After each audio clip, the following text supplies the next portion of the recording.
Salut à toutes et à tous, on se retrouve dans un petit format qui va changer puisqu'aujourd'hui on va parler jeux vidéo et on va parler de Battlefield 1.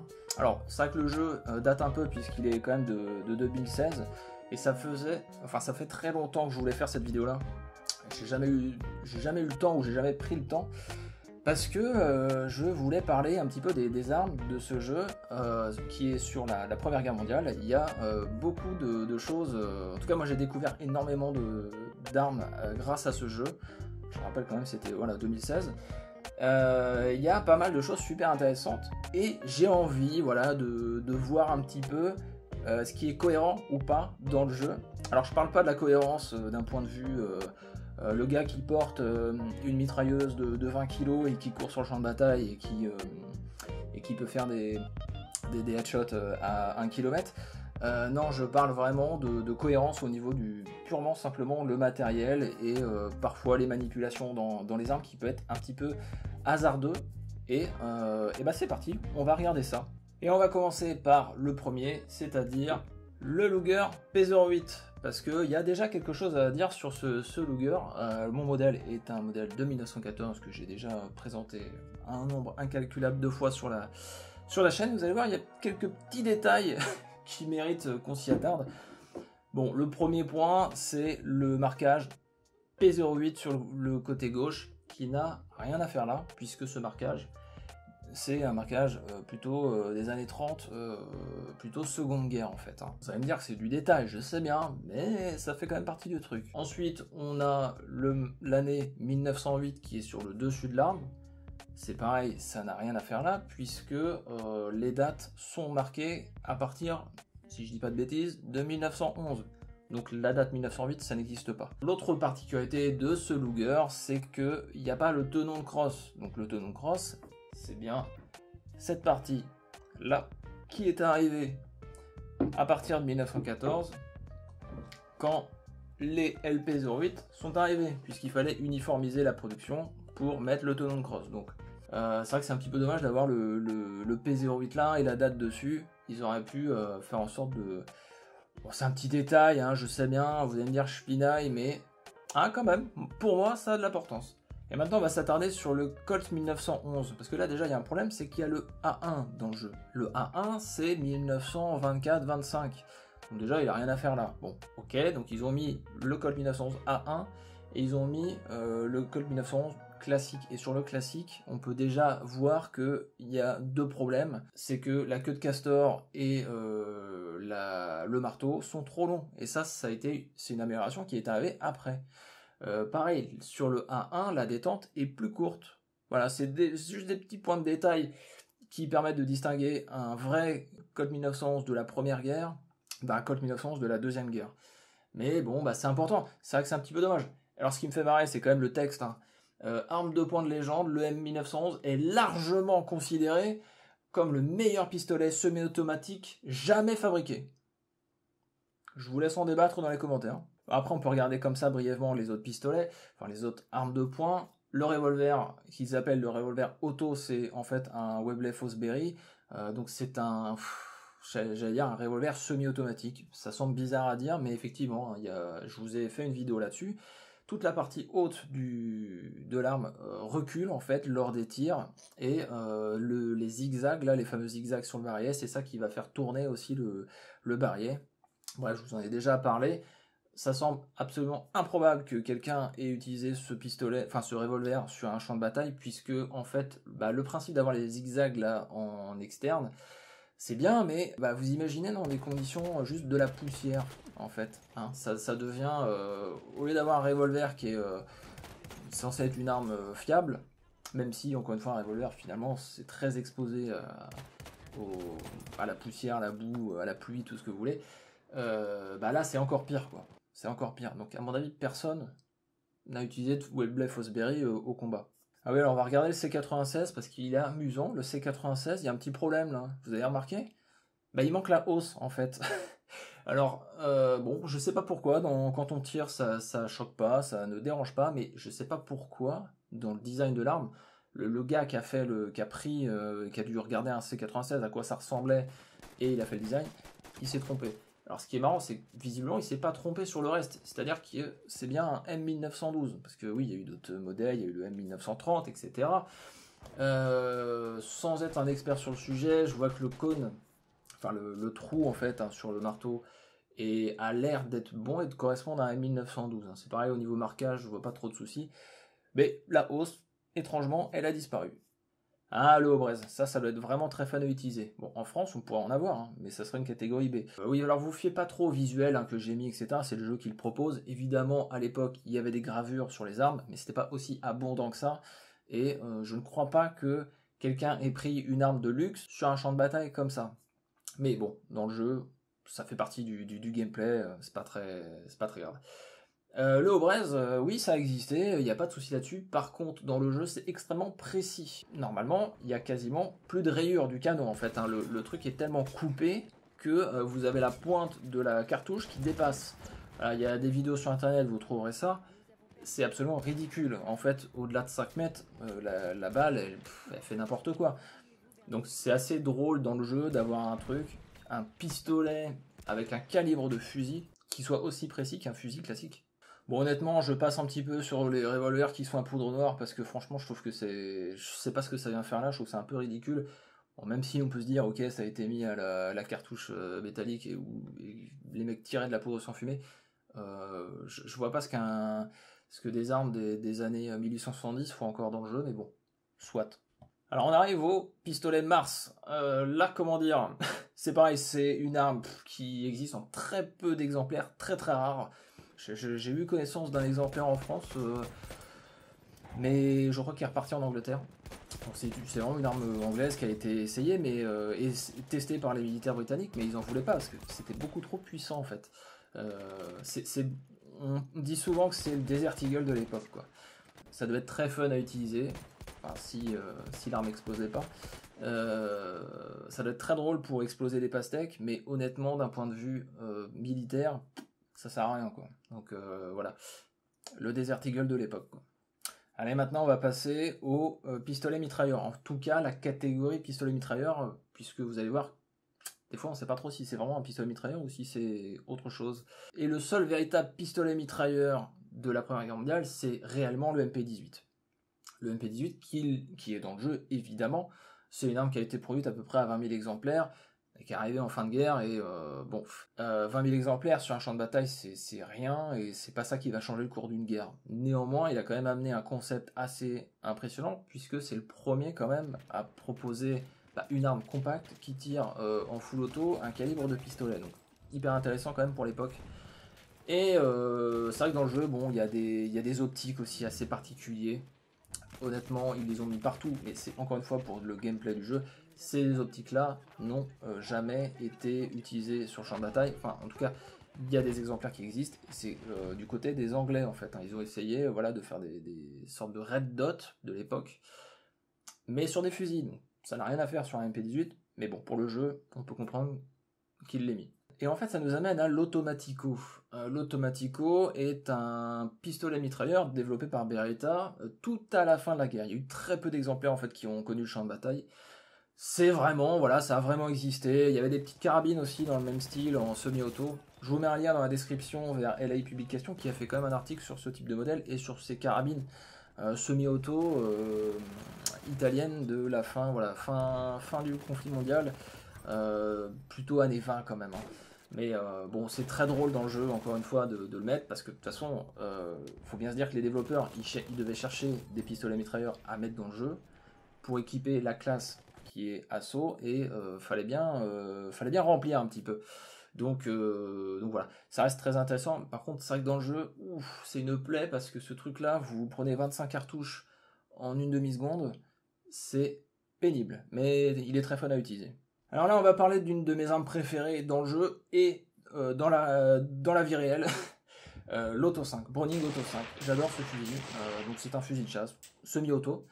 Initialement, je crois qu'il y avait 4 cartouches, je crois, dans le tube, plus une dans la chambre. Aujourd'hui, évidemment, pour la réglementation, enfin je pourrais l'avoir en B, mais je l'ai en catégorie C, il est en 2+1. Il y a une cale dans la chambre. Enfin, il y a une cale dans le tube.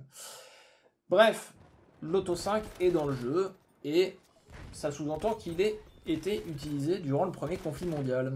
Est-ce que c'est le cas? J'ai une photo d'époque que j'ai trouvée sur le site je sais plus, de la défense, enfin du gouvernement. J'ai trouvé une photo d'époque qui montre quand même un groupe de, je sais pas, il ressemble à des nettoyeurs de tranchées, quoi.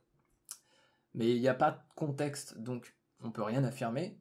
Et c'est là où je veux en venir, c'est qu'il y a le gars au milieu de la photo, il a ce qui ressemble à un Browning Auto 5. Alors, est-ce que c'est possible qu'un Français, à l'époque, ait pu avoir ce genre d'arme? Bah oui, il y avait la FN Arstal. La FN Arstal a été évidemment occupée par les Allemands, mais c'était vendu dans le commerce, donc peut-être que c'est son arme personnelle qui l'a ramené dans les tranchées, sur le front. Est-ce qu'il l'a utilisé pour aller au combat? On ne sait pas, on peut pas le savoir.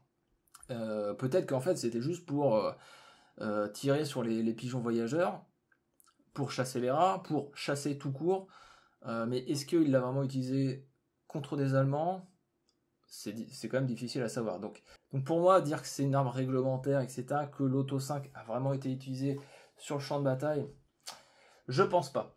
Je pense pas. Mais ceci dit, l'arme correspond au niveau de l'époque. L'Auto 5 dans les calibres 16 et calibre 12, ça existe depuis 1903. C'est pas les mêmes dates hein, pour les deux calibres. Donc par rapport à l'époque du jeu, tout à fait cohérent d'en voir. Alors là, on débarque un petit peu dans les prototypes obscurs, on n'en sait pas grand-chose. Hein. Le Hellriegel 1915, c'est effectivement dans le jeu, c'est dit un pistolet mitrailleur. Mais ça reste assez lourd pour être un pistolet mitrailleur, et surtout qui tient une cartouche déjà intermédiaire.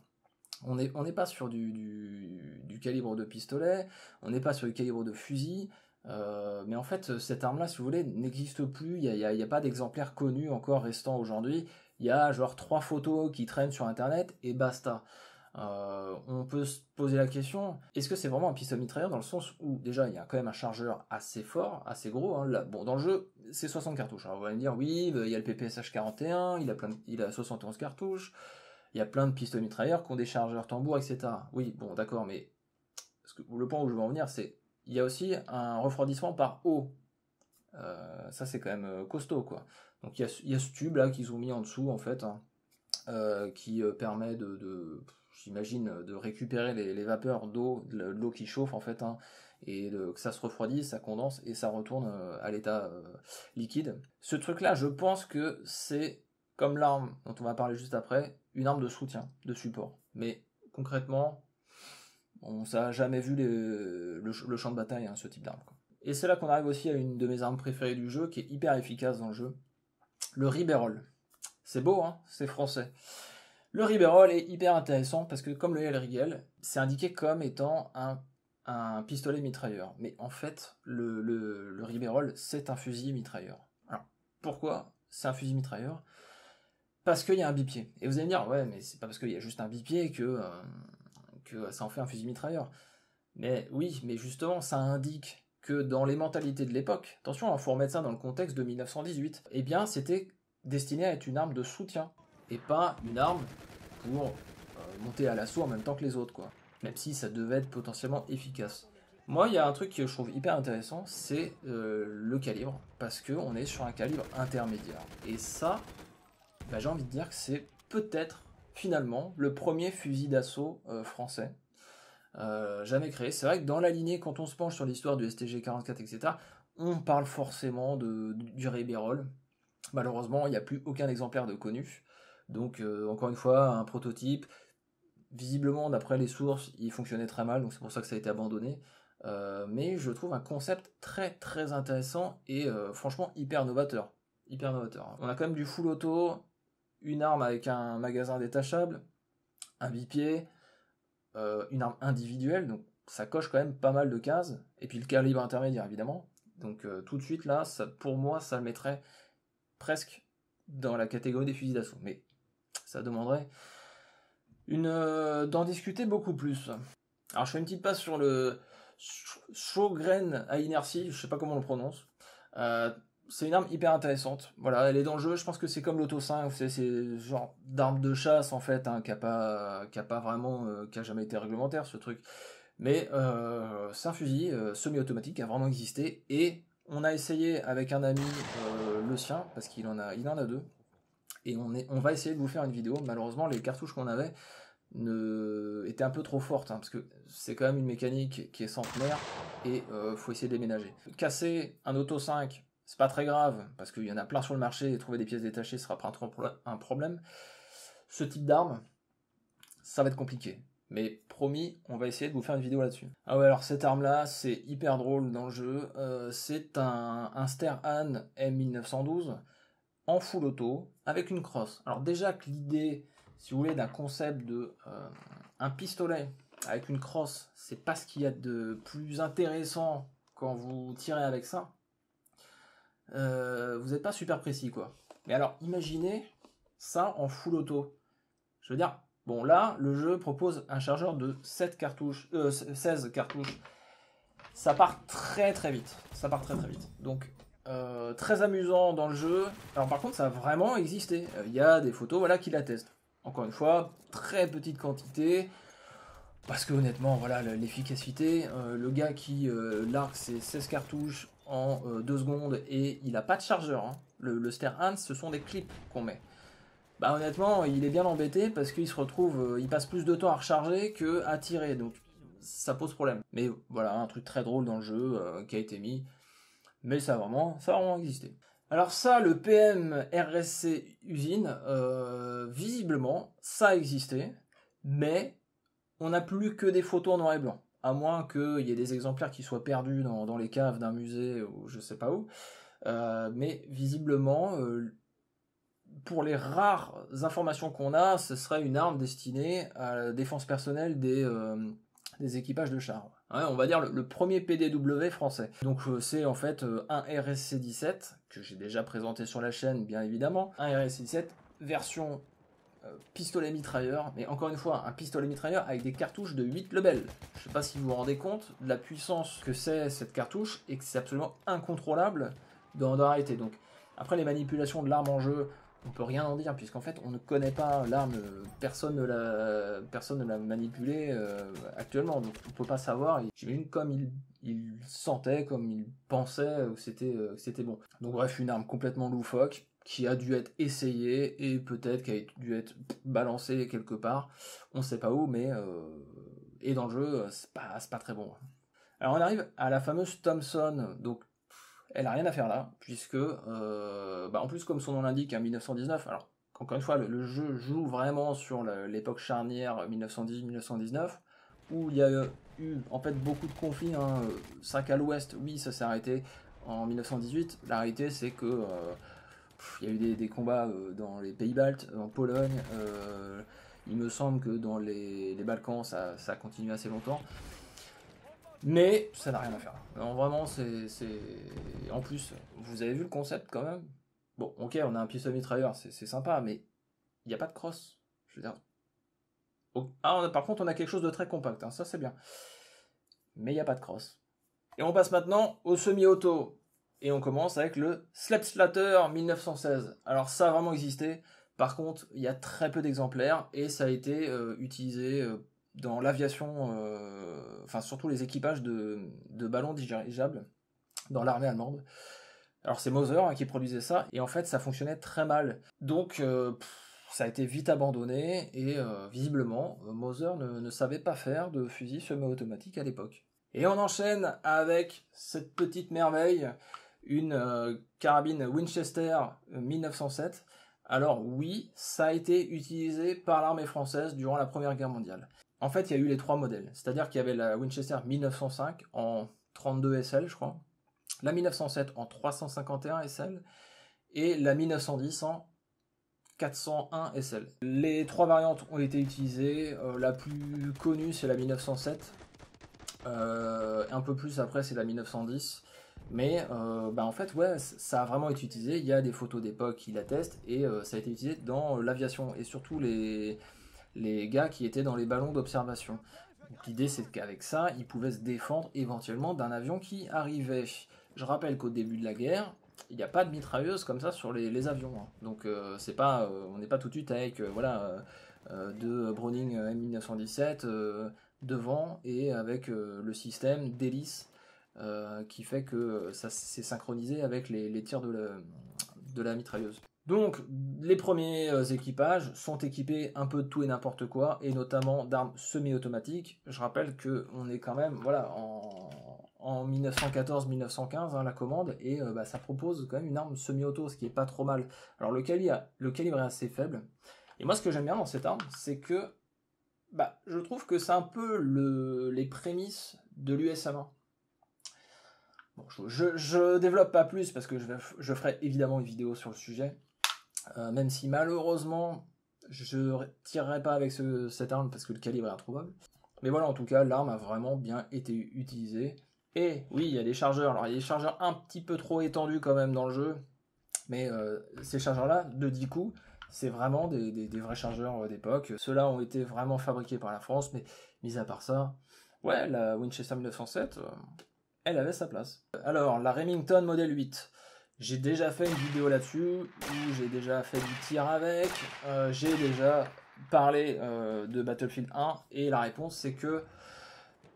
c'est un peu difficile en fait à répondre. La réponse c'est que la Model 8 n'est pas été utilisée durant la Première Guerre mondiale, mais c'est plutôt la carabine automatique vendue par la FNR Stahl. Alors c'est presque la même arme, c'est juste une histoire de contrat, de vente, etc. Tout est dit dans la vidéo, et en plus le nombre d'exemplaires est extrêmement restreint, puisque c'est pareil, en fait vous imaginez que l'armée française elle a acheté plein d'armes, mais énormément de calibres différents, et à un moment donné il faut pouvoir aussi récupérer toutes ces munitions, s'approvisionner, etc. Ça devient compliqué quand vous avez 50 cartouches différentes qui sont utilisées par vos troupes. Et les modèles 8, enfin les carabines automatiques de la FNR Stahl, ont pu être utilisés effectivement au tout début, mais a priori dès qu'ils avaient plus de cartouches, ils les ont plus utilisées. Alors, il y a une version assez particulière dans le jeu. Bon, je m'attarde pas sur les versions à la lunette à chaque fois, parce que, encore une fois, c'est pour le gameplay du jeu, mais ça n'a aucun sens. Dans la réalité, le chargeur étendu, lui, il a rien à faire là, parce que là, c'est un chargeur qui a été utilisé dans les années 20-30, quoi, en fait, et ça a été utilisé par la police, notamment. Mais voilà, c'est une arme qui a effectivement ce type de chargeur uniquement des forces de police américaines dans les années 20-30, c'est tout. Alors je vais parler aussi de ce semi-auto là, puisque c'est un semi-auto made in Luger. Ah ouais, c'est quand même incroyable. Alors il resterait que 4 exemplaires au monde, et il y a eu moins de 10 exemplaires de produits, donc encore une fois c'est plutôt rigolo de l'avoir dans le jeu, et plutôt sympa, parce que c'est peut-être le seul jeu au monde dans lequel on peut tirer ce type de prototype, mais bien sûr ça n'a jamais été utilisé sur le champ de bataille. Mais en fait le principe c'est vraiment, on a la genouillère du Luger, et ça reprend ce mécanisme là, qui est plutôt cool je trouve. Bon, je suis obligé de m'attarder sur le RSC 17 français. Je vous ai déjà fait une vidéo là-dessus, j'ai tiré avec, c'est un de mes plus beaux souvenirs de tir d'ailleurs, je pense. J'ai tiré que 5 cartouches avec, mais franchement, j'ai adoré. Je pourrais le refaire, je le ferai. Évidemment, c'est une arme parfaitement réglementaire, un des rares fusils semi-automatiques de la Première Guerre mondiale qui a été largement utilisé. C'est 86 000 exemplaires, alors encore une fois, 86 000 sur une armée qui fait 1 million d'hommes, c'est que dalle, mais... quand même, faut noter qu'on a quand même introduit un fusil semi-auto en 1917, c'est pas rien, donc parfaitement cohérent dans le jeu. Alors le OL anglais, il fait partie des nombreux essais de transformation d'un fusil à verrou en fusil semi-automatique, voire carrément en fusil full auto, comme on le verra plus tard. Ça a vraiment existé, ouais. Par contre, évidemment, ça n'a jamais été utilisé sur un champ de bataille. Et le principe, c'est que vous avez tout simplement un emprunt de gaz, hein, qui est le tube sur le côté, et vous voyez que c'est relié au levier de culasse. Et ce qui est très drôle, c'est qu'évidemment la culasse, il faut la monter, la déverrouiller, etc. Donc il y a vraiment un rail qui guide le levier de culasse pour qu'il monte, et que ça repousse en arrière. On voit aussi qu'il y a une sorte de protège-visage sur la crosse, puisque ça doit indiquer au tireur la limite à laquelle il ne faut pas mettre son visage trop proche. Ceux qui tirent avec des fusils suisses, vous voyez tout de suite que la culasse, si vous ne faites pas attention et que vous la tirez, vous pouvez vous la prendre dans le visage. Donc, évidemment, quand on a un fusil à verrou, on a le temps d'enlever sa tête, etc. à chaque fois que la culasse recule. Ben là, comme c'est automatique, ils ont mis une limite pour indiquer stop, parce que ça peut faire très mal quand même. Alors il me semble que sur le Lebel, on a fait ce type d'expérimentation. J'ai entendu parler d'exemplaires qui traînent dans des réserves quelque part. Je sais que chez les Suisses aussi, ils ont fait, je crois que c'est sur le K11, il y a des exemplaires comme ça qui traînent aussi. C'est fou hein, quand on entend parler d'armes, de prototypes qui traînent comme ça et qui sont pas du tout mis en valeur. C'est quand même dommage, hein. On aimerait en savoir plus quand même, mais non. En tout cas, le OL, ça c'est sûr et certain, il est attesté. Il y a des exemplaires hein, qui traînent en Angleterre, mais encore une fois, un truc parfaitement loufoque. Ah oui, l'autre truc loufoque, c'est le chargeur. Euh, les rares OL qui restent, ils ont le magasin lit classique. Hein. Il n'y a pas de chargeur étendu comme ça, 21 cartouches. Allez, on enchaîne maintenant sur les fusils mitrailleurs ou tout ce qui est mitrailleuse. Et on commence par la Béné Mercier. C'est une arme qui a vraiment été utilisée, etc. Et justement, si je m'attarde dessus, c'est que ça paraît assez loufoque, mais ouais, c'est vraiment une arme qui a été utilisée par l'armée américaine en très petite quantité. Et ce qui est plutôt cool dans le jeu, c'est que la lunette qui est dessus est bonne. La lunette, je vous en ai déjà parlé dans la vidéo du Ross MK3, c'est une Warner & Swazi M1913.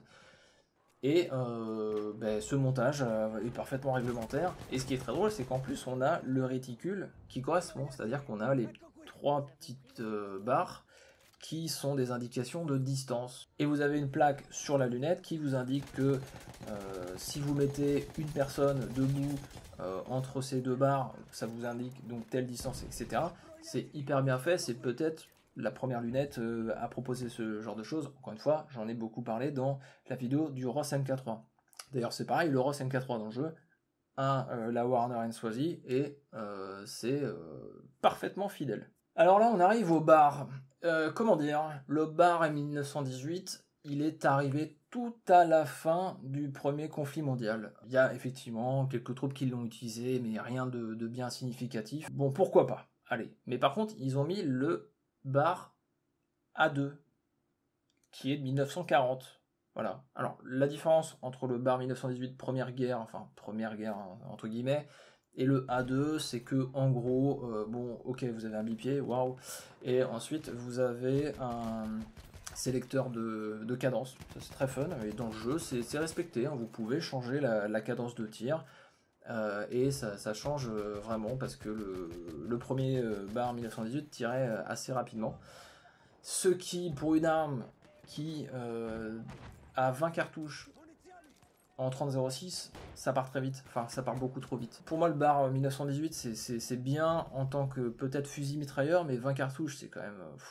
c'est pas terrible et je trouve que ça part très vite. Bon, je pense aux gars durant la Seconde Guerre mondiale qui devaient se traballer ça sur le dos tout le temps.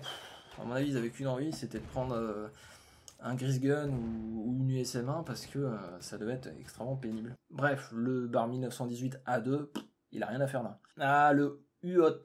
Le UOT, c'est la tentative de convertir le fusil Ross, donc le fusil Ross MK3, en full auto. Voilà. Vous avez le fusil Ross MK3, bah, si vous le transformez en fusil mitrailleur, ça vous donne ça. Encore une fois, une arme, c'est un prototype, etc. Très peu d'exemplaires survivants, pas du tout utilisé pendant la Première Guerre mondiale, mais ça reste assez fun que ce soit dans le jeu. Ah, le Shosha. J'adore le Shosha avec la lunette. Bon, c'est complètement anachronique, mais c'est super efficace dans le jeu. Le Shosha, il est rigolo parce que ils ont mis le chargeur du mauvais côté. Alors ça c'est drôle parce que je pense que c'est uniquement comme on tient l'arme sur la droite et que pour que ce soit un peu plus esthétique et que on voit les cartouches petit à petit partir quand on tire. Mais non, à la base, le chargeur du Shosha, il est ouvert sur le côté droit et pas sur le côté gauche. Bon, je m'attarde juste là-dessus parce que pour vous montrer à quel point le jeu force un petit peu quand même, parce que vous imaginez, vous, porter ça, courir avec ça sur le champ de bataille, tirer, viser, debout. Non mais c'est impossible. Vous imaginez une boîte de 250 cartouches. Voilà, 250 cartouches, ça fait 6 kilos. Voilà, facile, hein, en 30.06. Donc c'est complètement débile, mais bon, ça fait partie du jeu, voilà. En plus, c'est pareil, c'est une mitrailleuse qui est refroidie par eau, donc vous rajoutez peut-être, je sais pas, 3-4 kilos juste pour l'eau.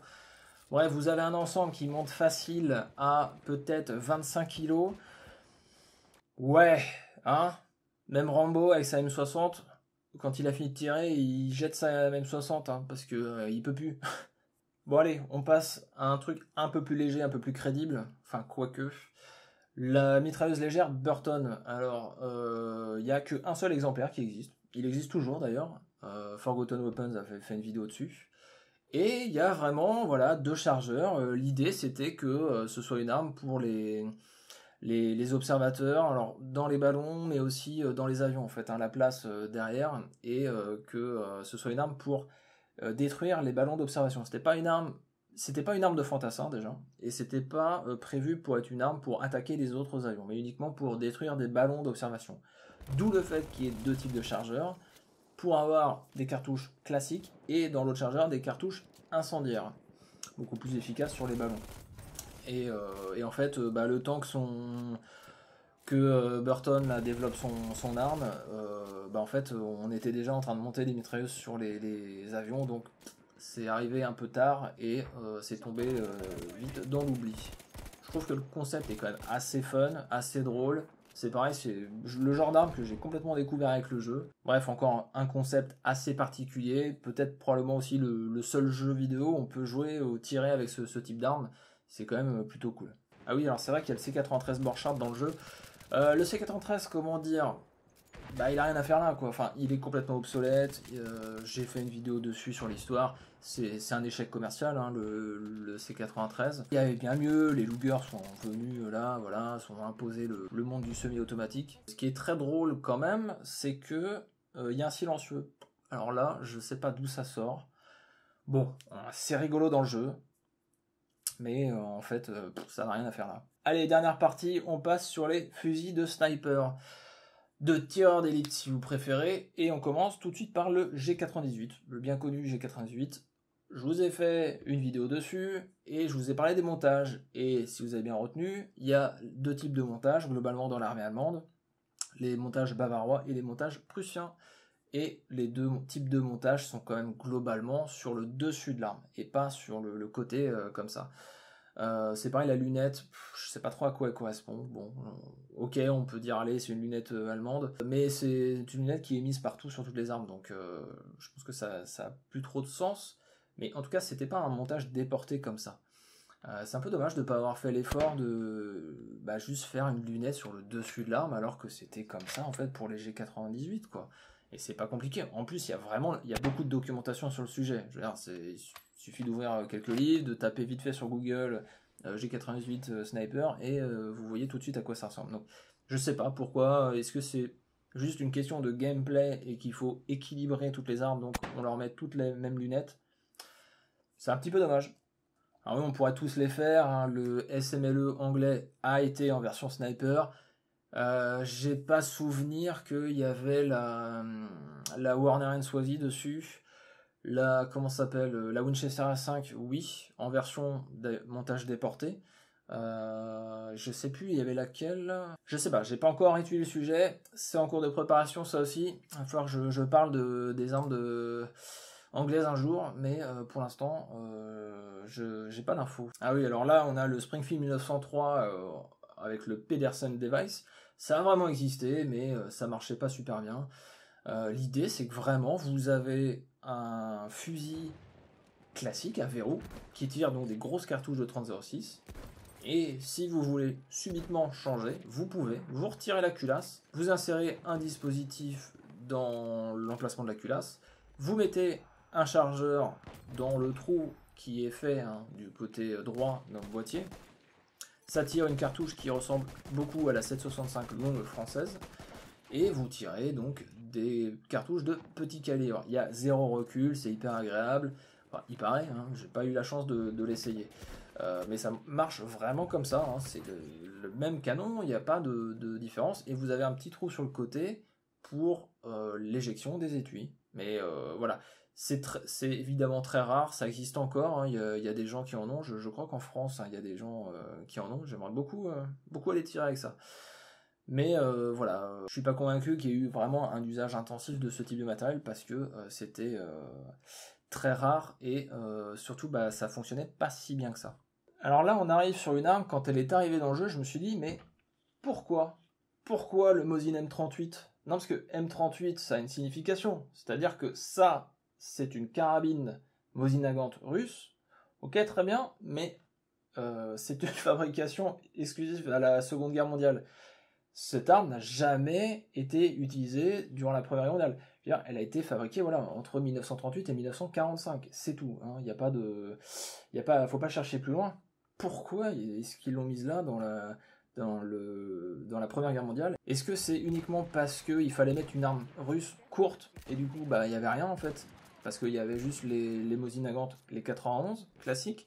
Je crois qu'il y avait les versions de Dragon. Alors il y avait peut-être les carabines 1907. Ça c'est quand même assez rare, mais du coup ils auraient peut-être dû mettre ça, mais la 1907 je crois qu'elle est pas aussi courte que le M38. Bon, petite incohérence. Bon allez, le suivant, ça c'est rigolo, le Veterli Vitali M1870/87.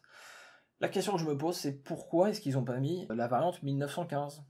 Parce que les Italiens, ils avaient besoin d'armes, et comme nous ils ont récupéré d'anciens fusils, nous, on a fait le gras M14. Donc un gras converti en 8 mm Lebel. J'en ai fait une vidéo. Bref, les Italiens, ils avaient le 1915, c'est-à-dire un fusil Veterli, là, mais converti aussi 5 Carcano. Parce que là, le 70-87, il est encore dans la vieille cartouche annulaire, à percussion annulaire, 10,4. Donc, une cartouche obsolète, probablement encore en poudre noire, peut-être. Bref, je sais pas pourquoi. Alors, dans le texte, c'est assez drôle parce qu'ils parlent justement de la Russie. Ils disent, voilà, la Russie manquait d'armes, ils ont acheté des Veterli Vitali. Pourquoi pas, mais du coup, bah, autant se dire que c'est une arme italienne et mettre la version 1915 en 6.5 Carcano. Ça serait plus cohérent, je pense. L'Aresaka Type 38, je m'attarde juste dessus, j'ai pas grand chose à dire. Je pense que ça correspond, la hausse, c'est la hausse, je crois, du premier type. C'est pas une hausse triangulaire, là, et dans le jeu, je me souviens plus trop comment c'est. Mais ce qui me fait un peu mal, c'est la baïonnette. Qu'est-ce que c'est que cette baïonnette? C'est une baïonnette de G98, à Dancy, en plus. Alors que les Japonais n'ont jamais utilisé de baïonnette à Dancy. Enfin, Laurent, si tu me regardes, tu me corrigeras. Mais si vous voulez, la baïonnette du type 38, ça ressemble à ça. Voilà, une lame qui ressemble, vous serez peut-être pour vous plus commun, une baïonnette de Lee Enfield, parce qu'en fait c'est les Anglais qui ont copié les Japonais. Mais voilà, ça c'est une vraie baïonnette de type 38, et ce n'est pas du tout ce qu'on voit dans le jeu. Bon, encore une fois, c'est qu'un détail, mais c'est toujours sympa quand même les petits détails comme ça, hein, s'ils avaient mis une vraie baïonnette de type 38. Bon allez, je m'arrête là, il y aurait sûrement encore d'autres choses à dire sur tout ce qui est accessoires, grenades, etc. Mais je pense qu'on a déjà balayé pas mal de choses. Si le format qui change un petit peu d'habitude vous a plu, eh bien j'en ferai peut-être un autre sur Battlefield 5. Voilà, n'hésitez pas comme d'habitude à liker, commenter et partager, ça aide à soutenir mon travail. Et je vous dis à la prochaine!